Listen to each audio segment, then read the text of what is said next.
रियासत मुत्तहिदा अरब अमीरात की 250वीं सालगिरह के मौके पर रियासत मैरीलैंड में 70वीं विसाखी मेले की पुरवकार तकरीब सजाई गई जिसकी मेज़बानी सेंट ऑफ अमरीका के रहनुमा जस्टिस सिंह ते मारूफ समाजी शख्सियत डॉक्टर साजिद तारड़ ने की। तफसील जानिया फजल खालिद। रियासत मैरीलैंड सिख कम्यूनिटी के पंजाबी गीतां नाल गूंज उठी। रियासत मुतहदा अमरीका की 250वीं सालगिरह के मौके ते सिख्स ऑफ अमरीका वालों रंगारंग तकरीब जाई गई। सिख ते पाकिस्तानी कम्यूनिटी के अलावा अमरीका भर तो सियासी, समाजी ते कारोबारी शख्सियात ने बड़ी तादाद में शिरकत की। बहुत सारे लोगों को रिप्रेजेंट कर रहे हैं, स्पेशली सिख, और यहाँ पे बहुत तरह के तमाम देशों से लोग आए हैं। Jesse ji and Sajid Tarar ji has done a wonderful job bringing together Pakistan and India. It's for a very good cause.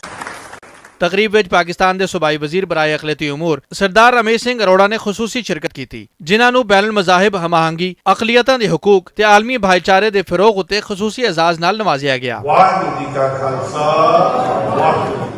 गलबात करते हुए जस्सी सिंह, डॉक्टर साजिद तारड़ ते सरदार रमेश सिंह अरोड़ा ने आख्या कि पाकिस्तान हमेशा अकलियतां दे हुकूक दे तहफ़्फ़ुज़ ते मजहबी आज़ादी दे फिरोग लई मुस्बत किरदार अदा करता रहा है। हम बहुत शुक्रगुजार हैं पाकिस्तान की गवर्नमेंट के, प्राइम मिनिस्टर शहबाज शरीफ साहब के, और खास करके चीफ मिनिस्टर मरियम नवाज साहिबा के। सबसे बड़ा अवार्ड जो है इस साल का रमेश सिंह अरोड़ा साहब को दिया।